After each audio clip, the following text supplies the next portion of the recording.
Hello everyone. हाल ही में RBI ने सारे स्केड्यूल्ड कमर्शियल बैंक्स को 10% सीआरआर बढ़ाने के लिए कहा है। आइए जानते हैं कि सीआरआर क्या है और इसके बढ़ने से क्या फ़र्क पड़ेगा। सीआरआर यानी कि cash reserve ratio. RBI act 1934 के हिसाब से सारे स्केड्यूल्ड कमर्शियल बैंक्स जैसे कि पब्लिक और private sector bank, foreign banks, regional rural banks and cooperative banks को एक सेट कैश आरबीआई के साथ जमा कराना पड़ता है। इस डिपॉजिट के लिए बैंक्स को आरबीआई से कोई भी इंटरेस्ट नहीं मिलता है।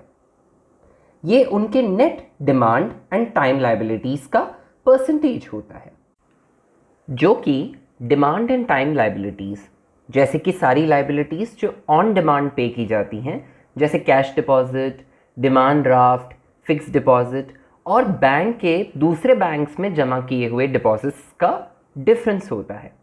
Now why did actually RBI increase the CRR? The main reason is to absorb the surplus liquidity generated by various factors. One of those factors is the return of 2000 rupees notes to the banking system, जिसकी वजह से banks के पास काफ़ी lending surplus आ गया है लोगों को land करने के लिए।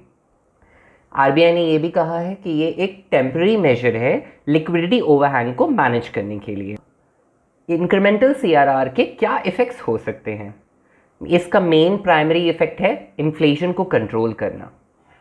क्योंकि बैंक्स अपना सरप्लस आरबीआई के पास जमा कर देंगे तो उनके पास लेंडिंग के लिए सरप्लस नहीं रह जाएगा, जिसकी वजह से लोगों को लोन्स कम मिलेंगे।